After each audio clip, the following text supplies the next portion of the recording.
அஸ்ஸலாமு அலைக்கும் வரஹ்மத்துல்லாஹி வபரகாத்துஹ். பிஸ்மில்லாஹிர் ரஹ்மானிர் ரஹீம்.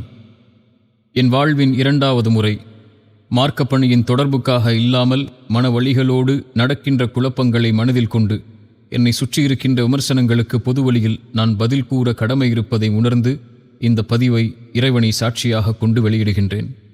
இறை பயத்தை மனதில் கொண்டு பொறுப்புகளோடும் நிதானத்தோடும் பொறுமையோடும் நடக்கின்ற அனைத்தையும் கையாள என் மார்க்கம் காட்டியிருக்கும் வழிகாட்டுதலை எண்ணியவனாக ஆரம்பம் செய்கின்றேன்.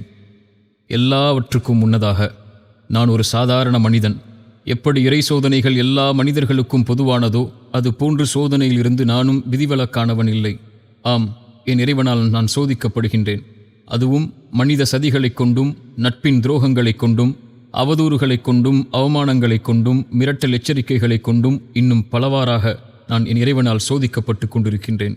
இந்த அனைத்து சோதனைகளும் என் இறைவன் புறத்திலிருந்துதான் வருகின்றது என்ற ஆழமான நம்பிக்கையை மனதில் கொண்டு எல்லா சோதனைகளிலிருந்தும் நேர்மையோடும் நீதியோடும் பொறுமையோடும் இறை பயத்தோடும் அதை கடக்க ஒவ்வொரு நாளின் விடிகளை எதிர்பார்த்தவனாகத்தான் என் நாட்களை நகர்த்தி கொண்டிருக்கின்றேன். நான் இங்கு உரை நிகர்த்த வரவில்லை. நடக்கின்ற குழப்பங்களுக்கு 3 கேள்விகளாக என் தரப்பிலிருந்து பிரித்து கேள்விகளையும் பதில்களையும் முன்வைக்கின்றேன். அழைப்பு பணியில் என் மேல் வைக்கப்படும் விமர்சனங்களுக்கும் அவதூறுகளுக்கும் எனது பதில்கள் எது? என் மார்க்கத்தின் அழைப்பு பணி 2014ஆம் ஆண்டு முதல் இன்று வரை இறைவன் எனக்கு கொடுத்த மார்க்கத்தின் கல்வியை நான் என்னை மாற்றிக்கொள்ள, மறுமையின் விதைகளை நான் அறுவடை செய்ய இறைவனுக்காக மட்டும் நான் அமைத்து கொண்ட பாதை இது. அழைப்பு பணி இடமல்லாது பொதுவெளியில் எதை கொண்டும் நான் மக்களுக்கு முன்னால் வந்ததில்லை. மார்க்க நிகழ்ச்சிகளுக்காக இல்லாமல் வேறெங்கிலும் நான் பொதுவெளியில் கலந்து கொண்டதும் இல்லை. இதுவரை நான் ஏதாவது ஒரு தனிப்பட்ட இயக்கத்திற்காக, கொடிக்காக, தனிப்பட்ட கொள்கைகளுக்காக இந்த அழைப்பு பணியில் செயல்பட்டிருக்கின்றேனா? ஏதாவது பொருளாதார உதவிக்காக, பணத்தை தர்மத்தை வசூல் செய்வதற்காக ஏதாவது மேடையில் ஏறி அழைப்பு கொடுத்திருக்கின்றேனா? ஏதாவது நிகழ்ச்சிக்கு சென்று பணம் கேட்டு, பொருளாதார உதவி கேட்டு நிகழ்ச்சி ஏற்பாட்டாளர்களிடம் முறையிட்டிருக்கின்றேனா? இறை உதவியால் 500 மேடைகளுக்கு மேல் இறை மார்க்கத்தை முழங்கிய நான் எங்காவது பணம் பெற்று அழைப்பு பணி செய்திருக்கின்றேனா? வாகன செலவு, தங்கும் செலவு என்று எதற்காவது யாரிடமாவது பணம் பெற்றிருக்கின்றேனா? அழைப்பு பணியின் வீடியோக்களை யூடியூப் சோஷியல் மீடியாக்களில் பதிவு செய்து அதன் மூலமாக ₹1 நான் பெற்றிருப்பேனா? என் அழைப்பு பணியில் இதுவரையிலும் எல்லா செலவுகளையும் இறைவன் எனக்கு வழங்கிய பொருளாதாரத்திலிருந்து மறுமையின் நலனை நாடி மனிதர்களிடம் எதையும் எதிர்பார்க்காமல் என் இளமையை, என் நேரங்களை, என் பொருளாதாரத்தை இறைவன் ஒருவனுக்காக செலவு செய்தவன் நான். அதை என் இறைவன் நன்கறிந்தவன். இதை அறிந்திருந்தும் அழைப்பு பணியை வைத்து பணம் சம்பாதிப்பவன், அழைப்பு பணியின் முகத்தை வைத்து பணத்தை பெற்று வியாபாரம் செய்பவன் என்று எவரேனும் கூறினால் இறைவனின் நீதிமன்றத்தை அஞ்சிக் கொள்ளுங்கள். உங்கள் நாவுகள் உங்களுக்கு எதிராக சாட்சி சொல்லும் நாளை பயந்து கொள்ளுங்கள். இந்த விமர்சனத்தை 12 ஆண்டுகள் நான் எதிர்கொள்கிறேன். அன்றும் எனக்கு கொடுக்கப்பட்ட எச்சரிக்கை, இன்றும் எனக்கு கொடுக்கப்படுகின்ற ஓர் எச்சரிக்கை: அழைப்பு பணியை விடு. உனக்கெல்லாம் அதற்கு என்ன தகுதி இருக்கிறது? உன்னை எதிர்ப்பதை, விமர்சிப்பதை அப்போதுதான் நாங்கள் நிறுத்துவோம். உனக்கு எதிராக சூழ்ச்சி செய்வதை விடுவோம் என்பதுதான் இத்தனை ஆண்டுகளில் நான் பெற்ற எதிர்ப்பின் வார்த்தைகள். எத்தனை பொறாமைகள், எத்தனை காழ்ப்புணர்ச்சிகள்! இறைமுகத்தை நாடி நான் செய்யப்பட வேண்டிய இந்த பணியில் எத்தனை எதிர்ப்புகளையும் மனித துரோகங்களையும் நான் கண்டிருக்கின்றேன். எத்தனை நாடுகளில் என்னை முடக்கினார்கள், எத்தனை மேடைகளில் என்னை தடுத்தார்கள். அழைப்பாளர்கள் என்று சொல்லக்கூடிய சிலர் அவரவர்களின் வன்மங்களை என் மீது கொட்டி தீர்த்து என் தனி பொது வாழ்க்கையை எச்சரித்து விமர்சித்திருக்கின்றார்கள். நான் தீவிரவாதத்தை தூண்டுகிறேன் என்று என்னை விசாரித்து சிறையில் அடையுங்கள் என்று என் சமூகத்தின் தலைவர்களே என்னை பல நாடுகளில் காட்டிக் கொடுத்த நிகழ்வுகளையெல்லாம் என் கண்களால் கண்டிருக்கின்றேன். என்ன செய்துவிட்டேன் நான்? சிறு வயதில் அழைப்பு பணிக்கு வந்தது தவறா? கட்டுக்கதைகளை கூறாமல் நேரான பாதையில் இறை உதவியால் நவீன தொழில்நுட்பங்களை பயன்படுத்தி மக்களிடம் சென்றடைந்தது தவறா? எந்த ஒரு தனிப்பட்ட இயக்கத்திற்காகவும் கொடிக்காகவும் உழைக்காதது தவறா? சமூகத்தின் தலைவர்கள் இயக்கங்கள் என்ற பெயரில் மக்களை போராட வைத்து தங்களுடைய சுயநலனுக்காக மக்களின் பொருளாதாரத்தை பயன்படுத்துவதை கேள்வி கேட்டது தவறா? இயக்கம் நடத்தி பொருளாதார வசூல் வேட்டை செய்தேனா? சதக்கா, ஜக்காத் என்ற பெயரில் மக்களின் பணத்தை சுயநலனுக்காக கணக்கின்றி பல இயக்கங்களைப் போல் இறைவன் பாதுகாத்தவர்களை தவிர நான் பயன்படுத்தியிருக்கின்றேனா? எனக்கென்று ஒரு குழு உண்டா? இயக்கம் உண்டா? அமைப்பு உண்டா?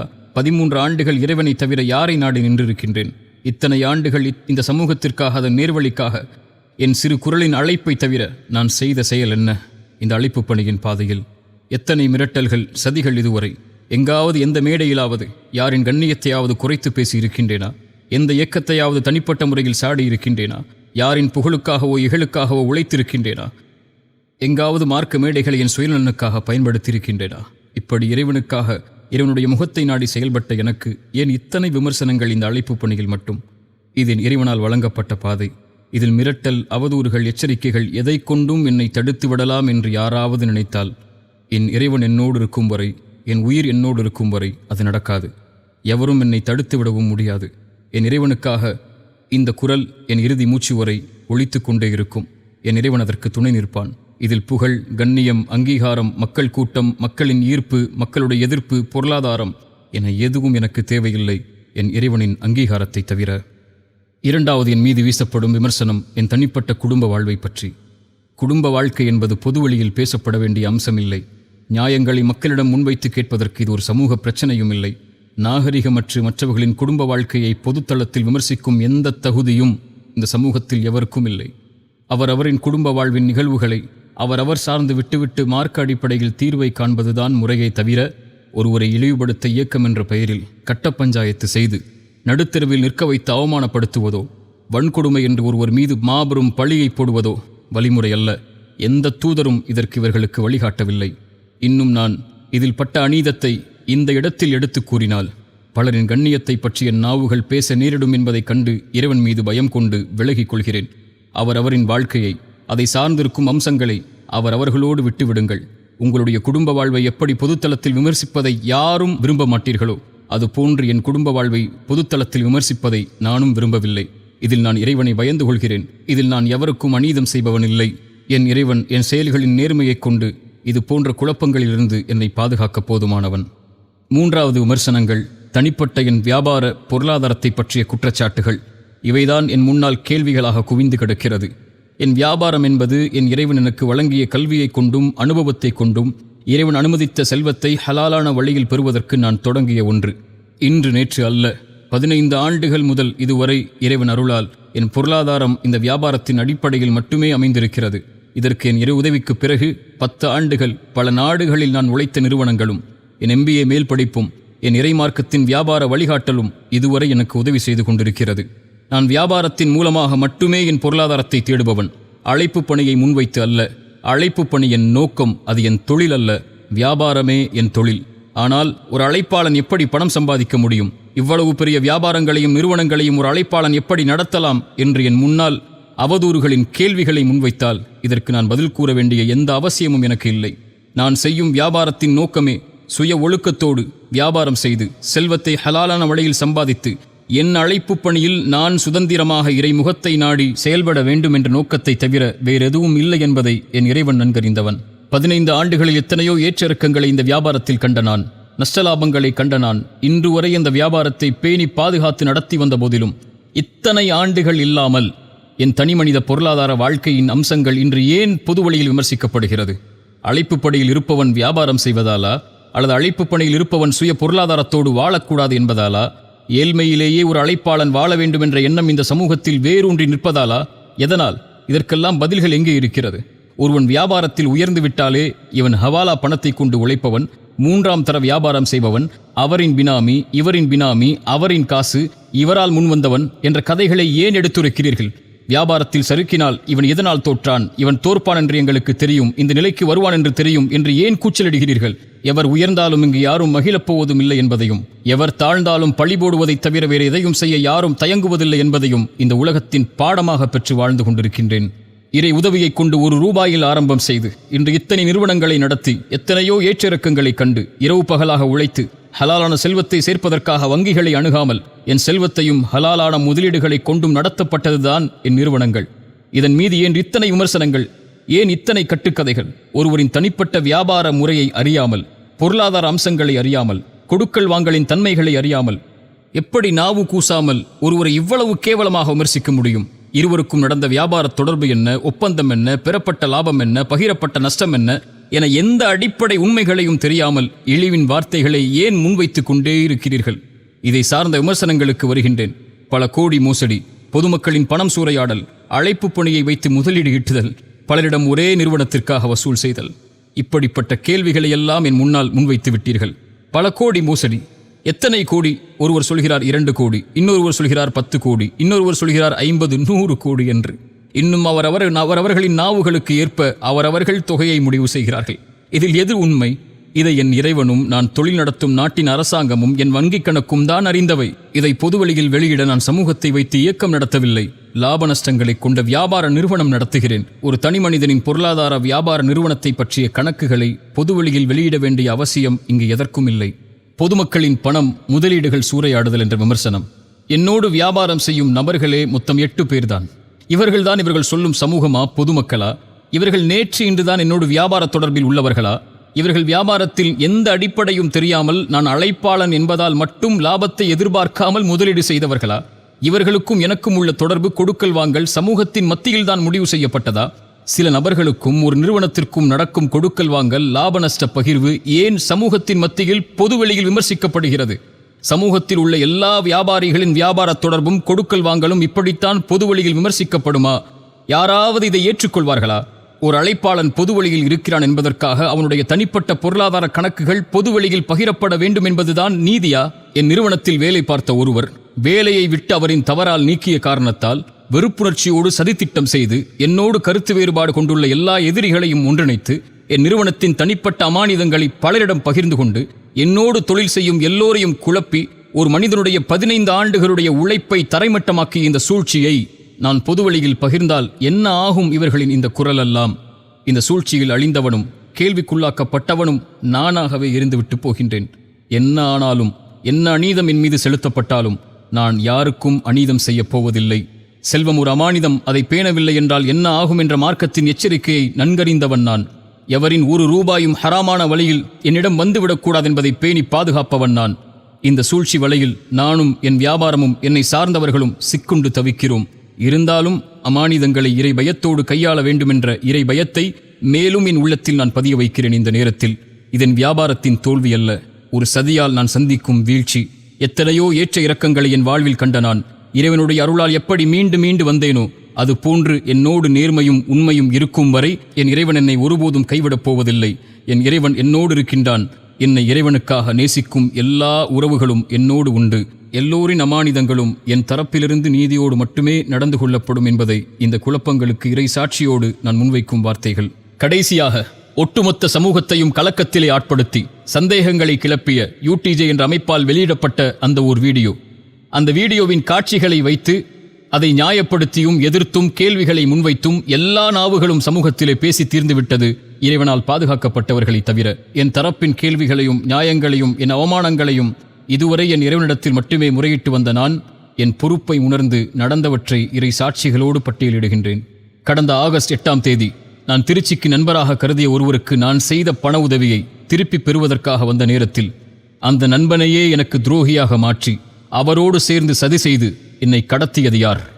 4 வாகனங்களை கொண்டு என் வாகனத்தை தடுத்து நிறுத்தி ஓட்டுநரை அடித்து காருக்குள் ரவுடிகளைப் போல் ஏறி என் மொபைலை என்னிடமிருந்து பறித்து ஒரு கட்டுமான பணி நடக்கும் இடத்திற்கு என்னை வலுக்கட்டாயமாக கடத்தி சென்றது யார்? மார்க்க ஜமாஅத் என்று சொல்லும் நீங்கள் என்னை பாதிக்கப்பட்டவர்களுக்கு நீதி பெற அழைத்துச் செல்கிறோம் என்று அழைத்துச் சென்ற இடம் பள்ளிவாசலா? அல்லது உங்கள் ஜமாஅத்தின் தலைமையகமா? அல்லது கட்ட பஞ்சாயத்து செய்யும் முழுமை பெறாத கட்டிடப்பணி நடக்கும் ஒரு வீடா? இதுதான் நீதியை பெற்றுத்தரும் உங்களுடைய இடமா? என்னை ஒரு அறையில் அடைத்து ஜமாஅத் என்ற பெயரில் 10 சிறுவர்களையும் வாலிபர்களையும் பயன்படுத்தி கட்டுமான ஆயுதங்களையும் கத்திகளையும் கொண்டு இந்த இடத்திலிருந்து நகர்ந்தால் உன் உயிருக்கே உத்தரவாதம் இல்லை என்று மிரட்டி என் மொபைலை, என் உரிமைகளை, உடைமைகளை பறித்தது யார்? நான் கடத்தப்பட்டது என் மனைவிக்கு தகவல் தெரிந்ததும் காவல்துறைக்கு அவர்கள் அறிவித்து விட்டார்கள் என்பதை அறிந்தவுடன் பயந்து வந்து UNTJவின் தலைவர் ரஃபி அவர்களே, என் முன்னால் வந்து என்ன சொன்னீர்கள்? லீகலா போறியோ? காவல்துறைக்கே தகவல் கொடுத்துட்டியோ? நாங்க எவ்வளவு பெரிய ஜமாஅத் தெரியுமா இந்த ஊர்ல? காவல்துறை எங்களுக்கு வந்தால் சல்யூட் அடிக்கும். அவங்க வர்றதுக்குள்ள உன் கதியை என்ன ஆக்குறோன்னு பார் என்ன மிரட்டி என்னை தாக்குதலுக்கு உள்ளாக்கியது யார்? கட்ட பஞ்சாயத்து செய்ய உங்களின் நபர்கள் நீங்கள் கடத்தி சென்ற இடத்திற்கு வருகை தருவதற்கு முன்னால் காவல்துறைக்கு நீங்கள் கடத்திய சம்பவம் தெரிந்துவிட்டது, மாட்டி விடுவோம் என்ற பயத்தில் என் முன்னதாகவே வந்து தானாகவே 100க்கு கால் செய்வதைப் போல் கால் செய்து இங்கு பிரச்சனை நடக்கிறது, இவரை அழைத்துச் சென்று விடுங்கள், நாங்கள் பாதுகாத்து இந்த பிரச்சனையிலிருந்து ஒப்படைக்கிறோம் என்று ஒரு நாடகத்தை அரங்கேற்றினீர்களே, மறந்துவிட்டீர்களா? 100க்கு தகவல் தெரிவித்ததால் ஒரு போலீஸ் வந்தவுடன் நீங்கள் நடத்திய நாடகத்தை தான் அந்த வீடியோவில் இந்த உலகம் பார்த்தது. அதற்கு முன்னால் நீங்கள் நடத்திய தாக்குதலை, தடுத்த அடிப்படை உரிமைகளை, மிரட்டிய இரையச்சமற்ற வார்த்தைகளை வீடியோ எடுத்தீர்களே, அதையும் வெளியிட்டிருக்கலாமே. கட்ட பஞ்சாயத்து செய்யும் உங்களுடைய காட்சிகள் வெளிவந்துவிடும் என்ற பயமா? இவர் எனக்கு 12 ஆண்டுகால நண்பர், UNTJவின் பேச்சாளர் என்று பொய் சொன்னீர்களே. இத்தனை வருடங்களில் ஒரு 5-10 நிமிடம் நீங்கள் என்னோடு உரையாடி இருப்பீர்களா? 1 அல்லது 2 முறை என்னை சந்தித்திருப்பீர்களா? இதுவரை உங்கள் அமைப்பு நடத்திய 2 நிகழ்ச்சிகளில் தான் நான் கலந்து கொண்டிருக்கிறேன். உங்கள் மக்கள் பலத்தை TNTJவிலிருந்து நீங்கள் வெளிவந்ததற்கு பிறகு வெறும் கூட்டத்தை நிரூபிப்பதற்காக என்னை பகடைக்காயாய் பயன்படுத்திய அந்த அநாகரிகத்தை உங்கள் தெரு ஊர்வாசிகளிடம் கேட்டு தெரிந்து கொள்வோமா? அந்த வீடியோவிலும் இன்று வரையிலும் இத்தனை அவதூறுகளையும் என் தரப்பின் நியாயங்கள் எதுவும் தெரியாமல் பேசிய அத்தனை நாவுகளின் வஞ்சகத்தையும் ஏன் பொறுமையோடு கையாண்டேன் தெரியுமா? ஒரு நாள் நீங்களே உங்களுக்கு எதிராக சாட்சி சொல்லக்கூடிய நாள் வரும். பொய்களை ஆதாரமாக கொண்டு வருவீர்கள் எனக்கு முன்னால். அதை முறியடிக்க இறைவன் என்னோடு இருந்து ஒரு நாளை ஏற்படுத்துவான் என்பதற்காக மட்டும்தான் அந்த நிலையில் நான் பொறுமையை கையாண்டேன். அந்த வீடியோவில் நீங்கள் எனக்கு முன்வைத்த அவதூறான குற்றச்சாட்டுகள், 1 கோடி ஹவாலா பணம், மாற்ற வந்தவரை பிடித்து விட்டோம், காவல்துறை உங்களுக்கே தகவல் கொடுத்தது நடப்பதை, நான் மாற்ற வந்த 1 கோடி ஹவாலா பணம் யாருடையது, எங்குடையது, யாரின் பணம் அது, அவரின் பெயர் என்ன, காவல்துறை உங்களுக்கு தகவல் கொடுத்தது என்று சொன்னீர்களே, காவல்துறை உங்களுக்கு தகவல் கொடுக்க நீங்க என்ன அரசு அதிகாரிகளா? அல்லது சம்பந்தமான விசாரணை எங்கே, வழக்கு எங்கே? 15 காவல் அதிகாரிகள் உங்கள் பள்ளிவாசலை சுற்றி இருந்தார்கள் இதை அறிந்தவுடன் என்று சொன்ன நீங்கள், 100க்கு நீங்கள் தகவல் கொடுத்தவுடன் ஏன் ஒரே ஒரு காவல் அதிகாரி மட்டும் வந்தார்? ஒரு குற்றவாளியை அப்படித்தான் பாதுகாத்து பைக்கில் அழைத்துச் செல்வார்களா? இல்லை என்றால் உங்கள் ரவுடி இந்த அராஜக போக்கிலிருந்து என்னை பாதுகாப்பதற்காக அவர் அழைத்துச் சென்றாரா? 10 கோடி மோசடி என்று கூச்சலிட்டீர்கள். யார் எனக்கு அந்த 10 கோடி அளித்தவர் என்று கூறினீர்கள்? எந்த அடிப்படையில் அவர் எனக்கு 10 கோடியை கொடுத்தார் என்று குறிப்பிட்டீர்கள். சரி, அவர் 10 கோடி கொடுத்த கணக்கை அவர் நீதியாக நிரூபிக்கட்டும், உண்மை ஒரு நாள் வெளியே வரும். சரி, அந்த நபர் யார்? உங்கள் இயக்கத்திற்கும் அவருக்கும் என்ன சம்பந்தம்? உங்கள் 10 பேர் கொண்ட வெள்ளை யூனிஃபார்ம் அணியும் உங்கள் ஜமாஅத்திற்கு முதலீடு செய்யக்கூடிய நபர் அவர் இல்லையா? உங்கள் ஜமாஅத்திற்கு எதிராக அமைந்த TNTJ அமைப்பு தெருவாசிகளிடம் சென்று கேட்போமா? உங்களுக்கு முதலீடு செய்து உங்கள் ஜமாஅத்திற்கு வழிகாட்டக்கூடிய தலைவர் அவர்தானே.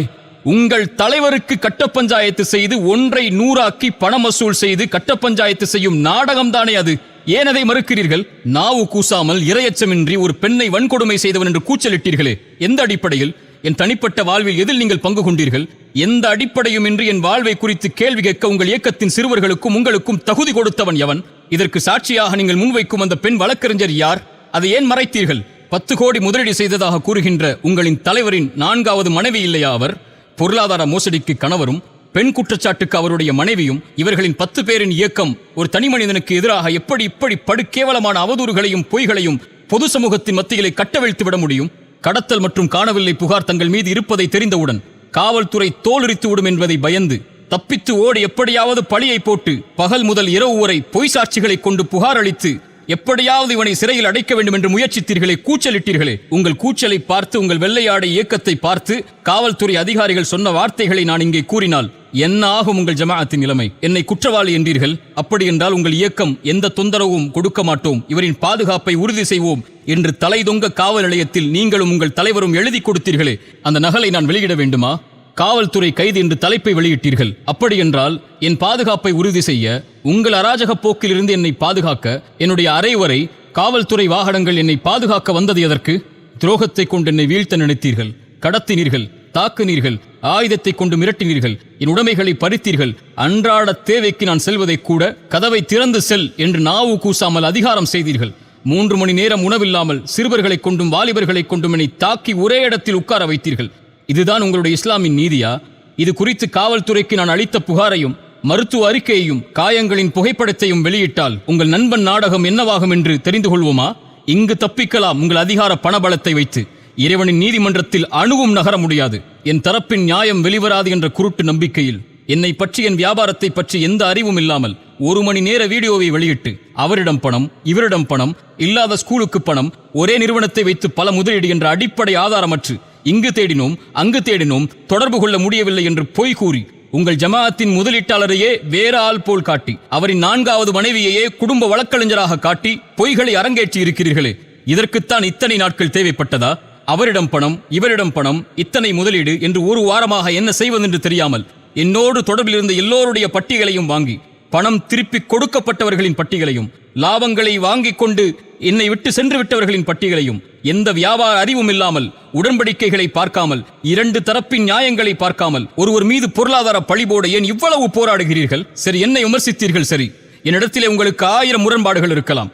இதற்கு எல்லளவும் தொடர்பு இல்லாத ஒரு முசல்மாவாகிய என்னுடைய அன்பிற்குரிய மனைவியை ஹலாலான முறையில் திருமணம் செய்து வாழும் ஒரு பெண்ணை நாவு கூசாமல், நாவுகள் பேச தயங்கும் நரம்பில்லாத வார்த்தைகளை வெட்க உணர்வில்லாமல் நடுத்தரவில் வைத்து ஒரு கண்ணியத்திற்குரிய ஒரு பெண்ணை பேச உங்களுக்கு தகுதி கொடுத்தவன் எவன்? உங்கள் குடும்ப பெண்களுக்கு, பிள்ளைகளுக்கு முன்னால் இதே வார்த்தையை பயன்படுத்துவீர்களா?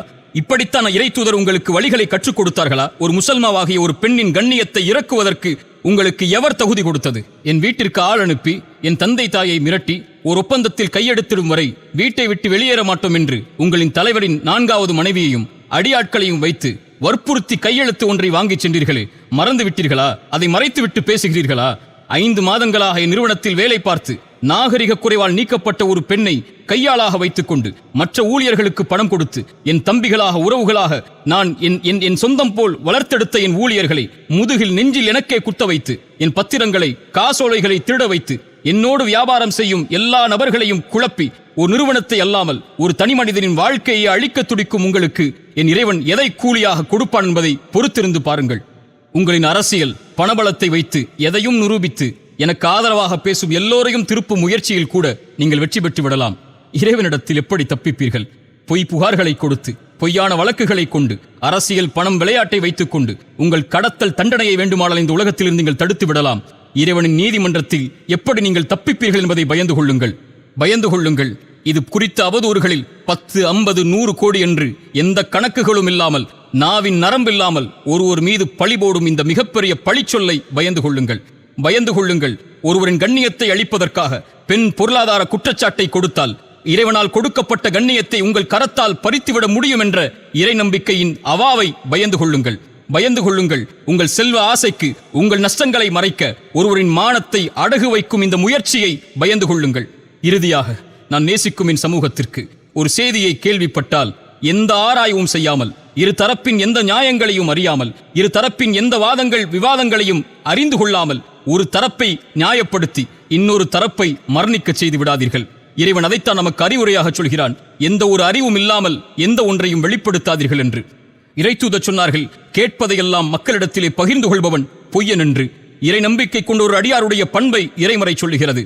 ஒரு இறை நம்பிக்கையாளனை பற்றி அவதூறோ தவறான செய்தியோ வந்தால் அவர் அதை செய்திருக்க மாட்டார், அது மிகப்பெரிய அவதூறாகத்தான் இருக்கும் என்று தங்களின் மீது நல்லெண்ணம் கொள்வார்கள் என்று இறைமறை சொல்கிறது. தன் சகோதரன் மீது நல்லெண்ணம் கொள்வதை தன் மீது நல்லெண்ணம் கொள்ளக்கூடிய காட்சியாக இறைமறை நமக்கு அறிமுகப்படுத்துகிறது. யாரை பற்றியும் பேசாதீர்கள். யாருடைய கண்ணியத்தை பற்றியும் பேசுவதற்கு நமக்கு தகுதி இல்லை.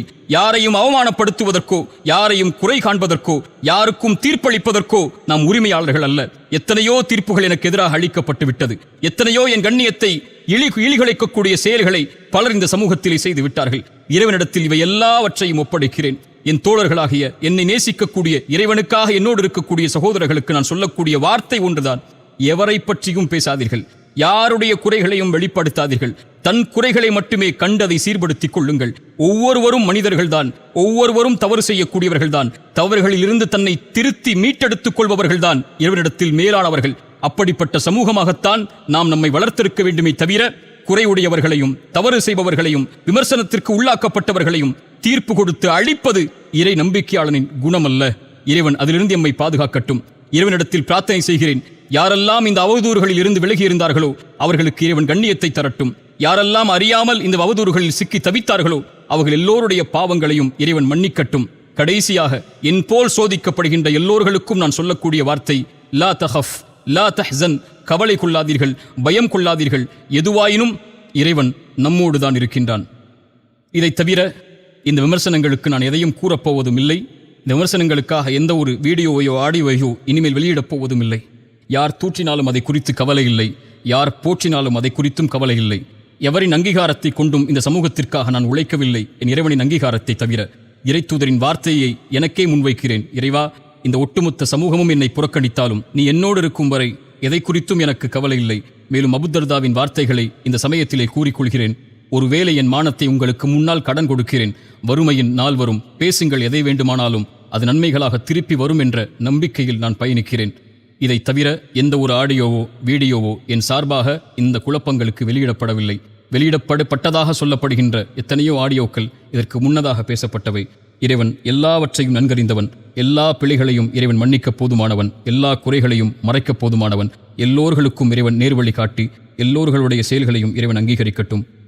அஸ்ஸலாமு அலைக்கும் வரஹ்மத்துல்லாஹி வபரகாத்துஹ்.